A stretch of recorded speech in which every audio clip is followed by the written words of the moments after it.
Hi, my name is Phil Saris, and the purpose of this video today is to explain to you the grading system that uses the concept quizzes. In these concept quizzes, I have a couple of goals for your child. It would be to master the concepts and to build confidence through self-motivated instruction.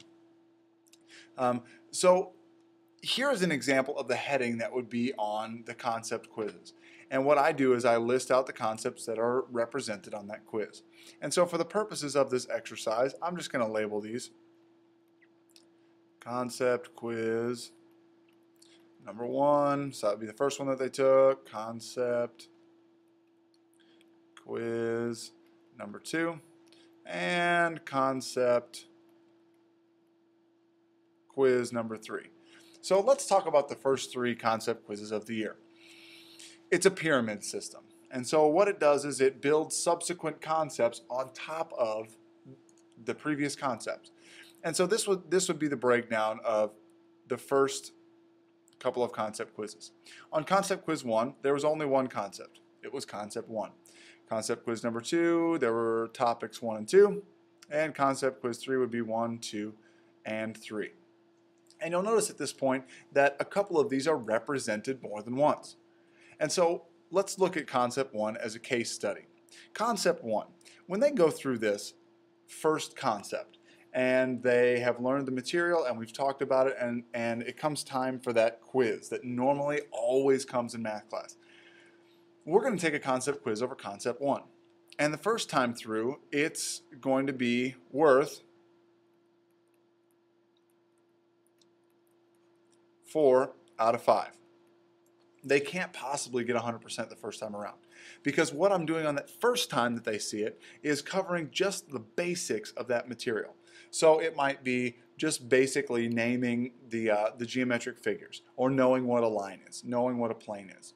And on subsequent tests, I'm going to ask them to do more in-depth things. So I'm going to climb up that ladder of understanding and say, now apply it. So it might look like this. The first time around, you might plug some points into the formula.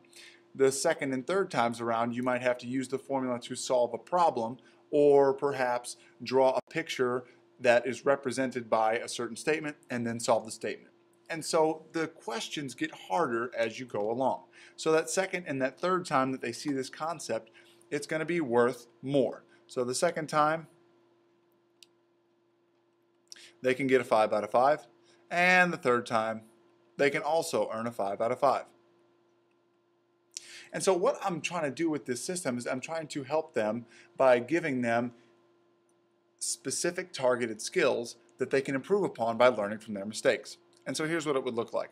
Let's say the first time through they had a possibility of getting 4 and they got 3. Well, their score right now for concept 1 would be 3 out of 5. And you're thinking to yourself, yeah, but Mr. Saris, that's a 60%. And you didn't even allow them to earn 100%. Why is that fair? It's not going to go into the grade book until they've had at least 2 times to test over it. So the second time they go through a concept, after that is when I'm going to put it in the grade book. So automatically they're doing the basics of this, and I'm not necessarily putting it into RenWeb, but I'm allowing them to have it as that's their score. So if they don't improve at all, that's going to be their scores, that's 60%. Except the second time around, they're going to test on it again. So not only are they going to have concept 1, but they're going to have concept 2. And so let's say, for example, now they get a 4.5. So now on C1, what's going to be reflected in the grade book is the highest of the 2 scores. So they're going to have a 4.5 out of 5, which translates to a 90%. Pretty good, okay? And let's say on concept 2 they got, I don't know, they earned their 4. And so right now on concept 1, they have reflected in the grade book a 90%. Then comes time for the third test on concept 1. Well, on the third test of concept 1, for some reason they have been having an off day and they earn a 1.5. And so now on concept 1, in the grade book, here's what's going to show up.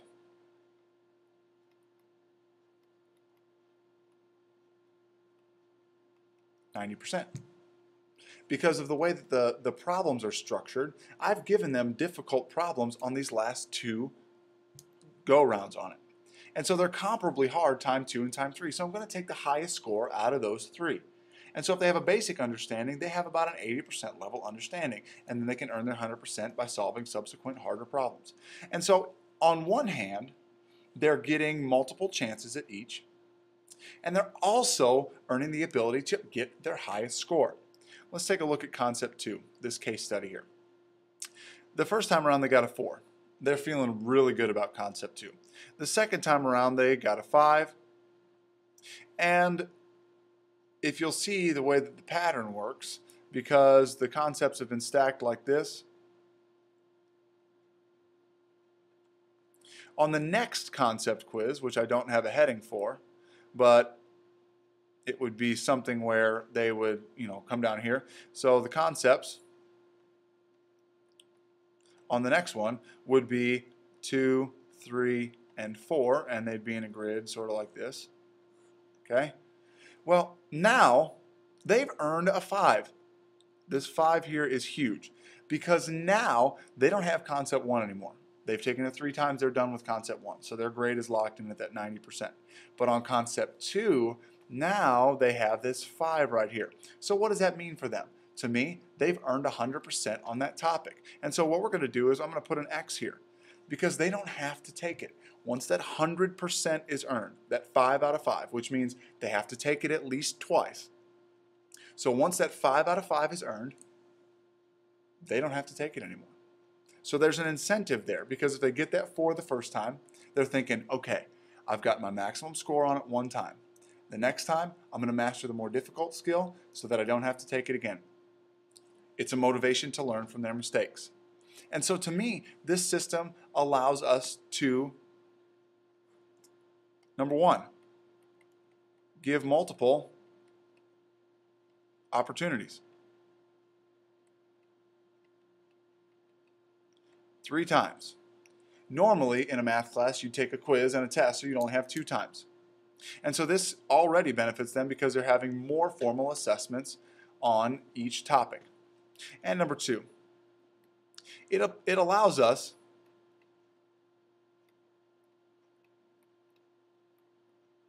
to have specific goals and topics. For example, let's look at chapter 7. When you take a test on chapter 7, you might get a 70%. You passed, but you didn't do as well as you wanted to. And so when you are deciding what you know, you say, well, I only got a C on chapter 7. Well, what I'm saying is, you don't necessarily have to take chapter 7 as a whole. Because maybe chapter 7 is divided into 3 specific topics. Maybe it's graphing lines, slope, and slope intercept form. Well, on your test, you aced this part. You got 100% on that. You got 100% on those questions. You got all those questions right. But then when you got down to slope, you only got a 70% because you didn't know slope as well. And then slope intercept form, because you didn't know slope, you only got a 40% on that. And when you put all that together, you're going to get a grade that doesn't necessarily reflect what you know about graphing lines. Because you know graphing lines. And so you're feeling good about graphing lines up until you get to that point where you say, yeah, but I was terrible at slope. And so to me, this is 3 distinct grades. The grades really are each topic taken separately. Because you can feel good about graphing lines. And then when you go to study and you go to look at your final and you go to study for standardized tests, you can say, I know how to graph lines, but what don't I know? It's not chapter 7 that I don't know. It's slope that I'm a little bit shaky on, and it's slope intercept form that I really need to look at. And so this allows for us to specifically remediate skills and also give them an idea of exactly what do they know and what don't they know. It's not chapter 7 as a whole, because the TEKS and all those other standards don't list chapter 7. They say you need to be able to graph, you need to be able to write conditional statements and things like that.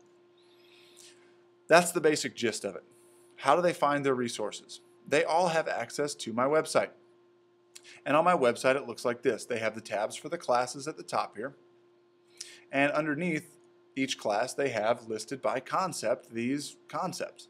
And so if they're struggling with concept 1 and they just can't seem to get it, here is all of the information in concept 1. Video notes and videos a lot like this one that are going to allow them to remediate that skill specifically.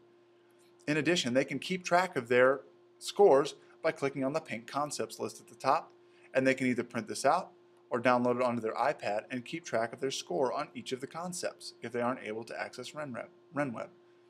And so for concept 3, angle measures, if they've gotten their 5, they can put a check mark in that box and they can say, I am good at concept 5.